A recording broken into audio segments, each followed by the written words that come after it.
আন্তর্জাতিক গণমাধ্যমের শিরোনামে খালেদা জিয়ার মৃত্যুর সংবাদ ও রাজনৈতিক জীবন, বিশ্ব নেতাদের শোক। আবারও পরমাণু অস্ত্র কর্মসূচির চেষ্টা করলে ইরানে হামলা করবে যুক্তরাষ্ট্র, নেতানিয়াহুর সঙ্গে বৈঠক শেষে ট্রাম্পের হুঁশিয়ারি। ভয়াবহ তুষারঝড়ে বিপর্যস্ত যুক্তরাষ্ট্রের জনজীবন, বাতিল 7 শতাধিক ফ্লাইট, সড়কপথের অবস্থাও ভয়াবহ, বিদ্যুৎহীন 1,15,000-এরও বেশি গ্রাহক। এবং ভেনেজুয়েলার বন্দরে হামলার দাবি ট্রাম্পের। যুক্তরাষ্ট্রের এই পদক্ষেপ লাতিন আমেরিকায় নতুন করে উত্তেজনা তৈরি করতে পারে, মন্তব্য বিশ্লেষকদের। বিশ্বজুড়ে ঘটে যাওয়া দিনের গুরুত্বপূর্ণ ঘটনাবলী নিয়ে আরটিভির নিয়মিত আয়োজন সারাদিনের বিশ্বে আপনাদের সঙ্গে রয়েছি আমি হাবিবা আফরোজ। বাংলাদেশের প্রথম নারী প্রধানমন্ত্রী ও বিএনপি চেয়ারপারসন বেগম খালেদা জিয়ার মৃত্যুর খবর ফলাও করে প্রচার করেছে বিশ্বের বিভিন্ন গণমাধ্যম। সেখানে উঠে এসেছে বেগম জিয়ার রাজনৈতিক জীবন ও দেশের প্রতি ঐতিহাসিক ভূমিকার কথা। আরও জানাচ্ছেন ইমতিয়াজ আহমেদ। বাংলাদেশের রাজনীতিতে আরও এক নক্ষত্রের অবসান। সাবেক প্রধানমন্ত্রী ও বিএনপি চেয়ারপারসন বেগম খালেদা জিয়ার মৃত্যুতে দেশের পাশাপাশি আন্তর্জাতিক গণমাধ্যমেও নেমে এসেছে শোকের ছায়া। বাংলাদেশের দীর্ঘদিনের এই প্রভাবশালী নেত্রীর প্রয়াণের খবর ফলাও করে প্রচার করেছে বিশ্ব গণমাধ্যম। যুক্তরাষ্ট্রভিত্তিক প্রভাবশালী সংবাদ সংস্থা অ্যাসোসিয়েটেড প্রেস এপি শিরোনাম করেছে, বাংলাদেশের সাবেক প্রধানমন্ত্রী এবং শেখ হাসিনার প্রধান রাজনৈতিক প্রতিদ্বন্দ্বী খালেদা জিয়া 80 বছর বয়সে মারা গেছেন। প্রতিবেদনে তুলে ধরা হয়, 2 দশকের বেশি সময় ধরে বাংলাদেশের রাজনীতিকে প্রভাবিত করা এ নেত্রীর ক্ষমতায় থাকা ও বিরোধী রাজনীতির অধ্যায়। ব্রিটিশ বার্তা সংস্থা রয়টার্স লিখেছে, বাংলাদেশের প্রথম নারী প্রধানমন্ত্রী খালেদা জিয়া 80 বছর বয়সে মারা গেছেন। রয়টার্স তাদের প্রতিবেদনে বেগম জিয়ার রাজনৈতিক উত্থান, রাজনীতিতে প্রবেশ এবং শেখ হাসিনার সঙ্গে দীর্ঘদিনের রাজনৈতিক দ্বন্দ্বের বিষয়টি গুরুত্বের সঙ্গে তুলে ধরে। বিবিসি তাদের শিরোনামে জানায়, সাবেক প্রধানমন্ত্রী খালেদা জিয়া মারা গেছেন। বিবিসির বিশ্লেষণে খালেদা জিয়ার শাসনামল, নির্বাচন, আন্দোলন ও তার রাজনৈতিক উত্তরাধিকারের প্রসঙ্গটিও উঠে আসে। পাকিস্তানের শীর্ষস্থানীয় সংবাদ মাধ্যম ডন শিরোনাম করেছে, দীর্ঘ অসুস্থতার পর 80 বছর বয়সে মারা গেছেন বাংলাদেশের প্রথম নারী প্রধানমন্ত্রী খালেদা জিয়া। ডনের প্রতিবেদনে তার শারীরিক অসুস্থতা ও শেষ সময়ের চিকিৎসার বিষয়টি উল্লেখ করা হয়। ভারতীয় সংবাদ মাধ্যম টাইমস অফ ইন্ডিয়া শিরোনাম করেছে, 80 বছর বয়সে মারা গেছেন বাংলাদেশের সাবেক প্রধানমন্ত্রী ও বিএনপি চেয়ারপারসন খালেদা জিয়া। প্রতিবেদনে দক্ষিণ এশিয়ার রাজনীতিতে বেগম জিয়ার প্রভাব এবং বাংলাদেশ ভারত সম্পর্কের প্রেক্ষাপটে উঠে আসে। বিশ্ব গণমাধ্যমের দৃষ্টিতে বেগম খালেদা জিয়া শুধু বাংলাদেশেরই ছিলেন না, ছিলেন দক্ষিণ এশিয়ার রাজনীতিতে এক প্রভাবশালী নারী নেতৃত্বের প্রতীক। ইমতিয়াজ আহমেদ, আরটিভি। এদিকে বিএনপি চেয়ারপারসন বেগম খালেদা জিয়ার মৃত্যুতে শোকের ছায়া নেমে এসেছে আন্তর্জাতিক মহলেও।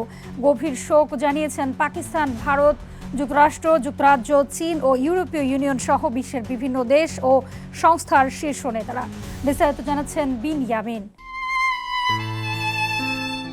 বিএনপি চেয়ারপারসন ও সাবেক প্রধানমন্ত্রী খালেদা জিয়ার মৃত্যুতে গভীর শোক জানিয়েছে প্রতিবেশী দেশ ভারত ও পাকিস্তান। মঙ্গলবার সামাজিক মাধ্যম এক্সে দেয়া পোস্টে বেগম জিয়ার পরিবার এবং বাংলাদেশের মানুষের প্রতি গভীর সমবেদনা জানান ভারতের প্রধানমন্ত্রী নরেন্দ্র মোদী। বাংলাদেশের প্রথম নারী প্রধানমন্ত্রী হিসেবে দেশের উন্নয়ন এবং বাংলাদেশ ভারত সম্পর্ক জোরদারে খালেদা জিয়ার গুরুত্বপূর্ণ অবদানের কথাও উল্লেখ করেন তিনি। বেগম জিয়ার মৃত্যুতে গভীর শোক ও সমবেদনা জানিয়েছে পাকিস্তানের প্রেসিডেন্ট আসিফ আলী জারদারি, প্রধানমন্ত্রী শাহবাজ শরীফ এবং উপপ্রধানমন্ত্রী ও পররাষ্ট্রমন্ত্রী ইসহাক দার। মঙ্গলবার সকালে সামাজিক যোগাযোগ মাধ্যমের বার্তায় রাজনৈতিক জীবনে খালেদা জিয়ার নেতৃত্ব এবং ত্যাগের কথা উল্লেখ করেন পাকিস্তানের প্রেসিডেন্ট। প্রধানমন্ত্রী শাহবাজ শরীফ তাকে পাকিস্তানের নিবেদিত বন্ধু হিসেবে উল্লেখ করে বলেন, বাংলাদেশের প্রবৃদ্ধি ও উন্নয়নে বিশেষ ভূমিকা রেখেছেন খালেদা জিয়া।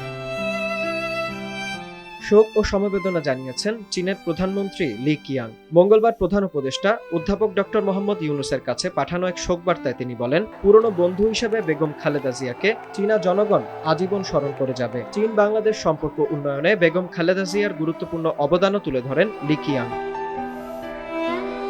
বেগম খালেদা জিয়ার প্রয়াণে গভীর শোক প্রকাশ করেছে যুক্তরাষ্ট্র। মার্কিন দূতাবাসের শোক বার্তায় বলা হয়, বেগম জিয়া বাংলাদেশের আধুনিক ইতিহাস গঠনে গুরুত্বপূর্ণ ভূমিকা রেখেছিলেন। এছাড়া শোক বার্তা দিয়েছে ব্রিটিশ হাই কমিশন ও ইউরোপীয় ইউনিয়ন। বার্তায় বাংলাদেশের জনগণের প্রতি গভীর সমবেদনা জানায় তারা। বিন ইয়ামিন, আরটিভি। আবারও ইরানে হামলার হুঁশিয়ারি দিয়েছেন মার্কিন প্রেসিডেন্ট ডোনাল্ড ট্রাম্প। ইরান আবারও পারমাণবিক অস্ত্র কর্মসূচি শুরু করার চেষ্টা করলে দেশটিকে বড় ধরনের হামলার শিকার হতে হবে বলে হুঁশিয়ারি দেন মার্কিন প্রেসিডেন্ট। স্থানীয় সময় সোমবার ফ্লোরিডার মার-এ-লাগোতে ইসরায়েল প্রধানমন্ত্রী বেনিয়ামিন নেতানিয়াহুর সঙ্গে বৈঠকের পর এক সংবাদ সম্মেলনে এসব কথা বলেন ট্রাম্প। বলেন, গত জুনে ইরান যুক্তরাষ্ট্রের চালানো হামলার ক্ষতি কাটিয়ে উঠতে গোপনে অস্ত্র কর্মসূচি চালুর চেষ্টা করছে। পুনরায় B2 বোমারুর জ্বালানি অপচয় করতে চান না বলেও জানান তিনি। একই সঙ্গে হামাস অস্ত্র সমর্পণ না করলে চরম পরিণতি ভোগ করতে হবে বলেও জানান ট্রাম্প।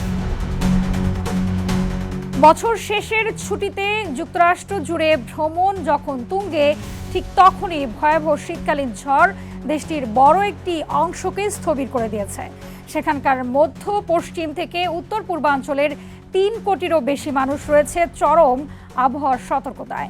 তুষারঝড়, বজ্রপাত, টর্নেডো সব মিলিয়ে বিপর্যস্ত সড়ক, আকাশ ও বিদ্যুৎ ব্যবস্থা।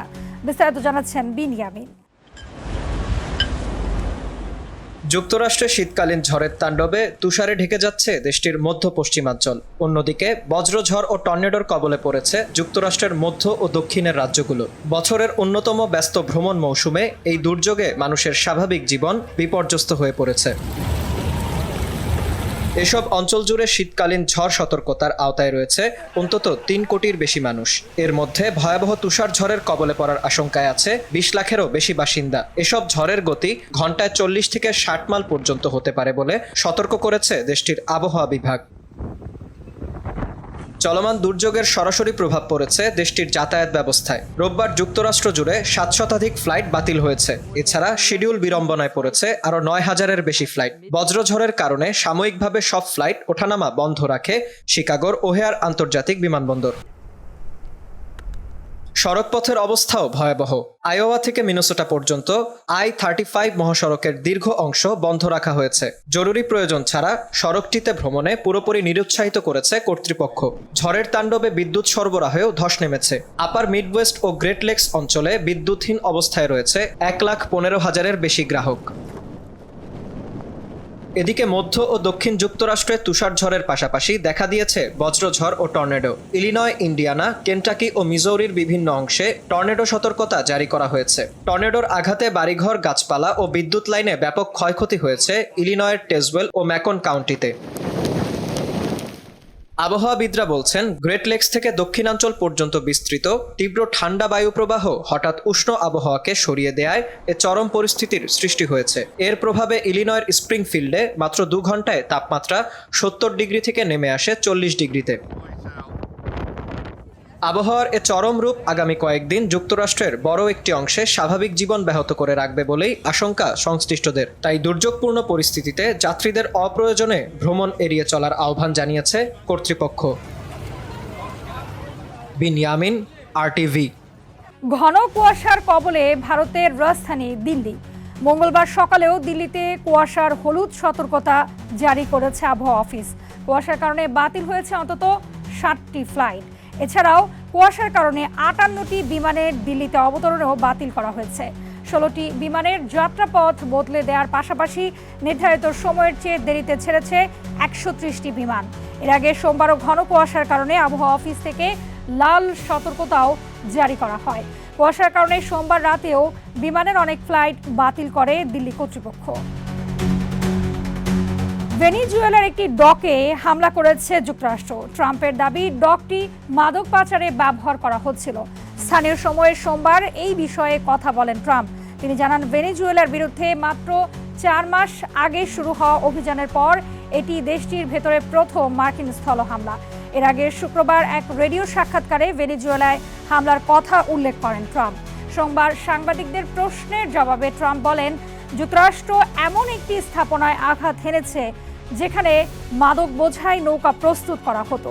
এদিকে মার্কিন সামরিক বাহিনী জানায়, পূর্ব প্রশান্ত মহাসাগরে করা অভিযানে সন্দেহভাজন একটি মাদকবাহী নৌকায় হামলা চালানো হয়েছে।